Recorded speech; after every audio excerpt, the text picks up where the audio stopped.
Doctor Mohammad Yunus, যিনি দখলদার বাহিনীর প্রধান হিসেবে আছে, lieutenant general Jahangir Alam Chowdhury, doctor Asif Nazrul, doctor Salahuddin Ahmed, AFM Hasan Arif, brigadier general M Shawkat Hossain, M Touhid Hossain, যিনি কথিত পররাষ্ট্র উপদেষ্টা, ফরিদা আক্তার, শারমিন মুর্শিদ, সৈয়দা রিজওয়ানা হাসান,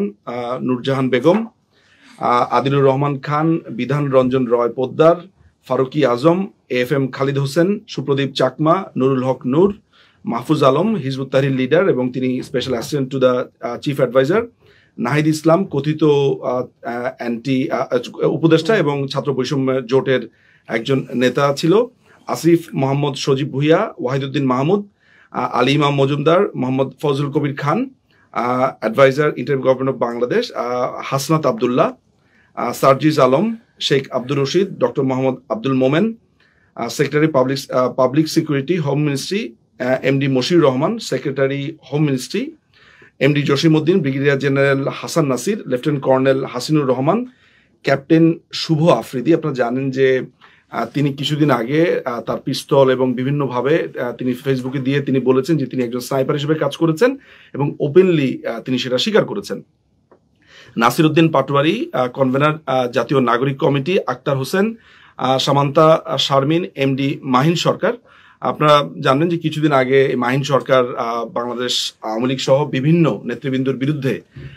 মামলা করেছে। ছাত্র বৈষম্য জোটের একজন নেতা আব্দুল কাদের, আবু বকর মজুমদার, আব্দুল হান্নান মাসুদ, আদনান আবির, জামান মৃধা, MD সোহাগ মিয়া, নুসরাত তাবাসসুম, রাফিয়া রেহনুমা রিদি, আরিফ সোহেল, জাহাঙ্গীরনগর ইউনিভার্সিটির একজন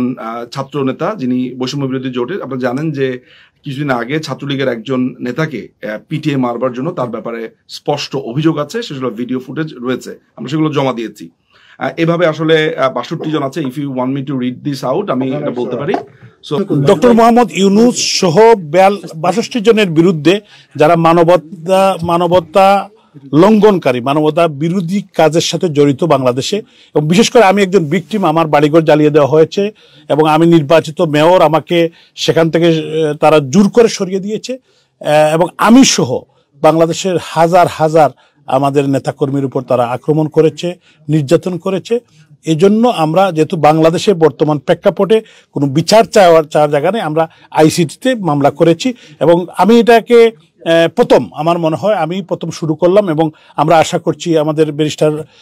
নিজুম মজুমদার এবং ব্যারিস্টার মঞ্জু সহ আমাদের যারা শান্ত সহ যারা কাজ করছেন আমাদের ব্যারিস্টার সাহেবরা,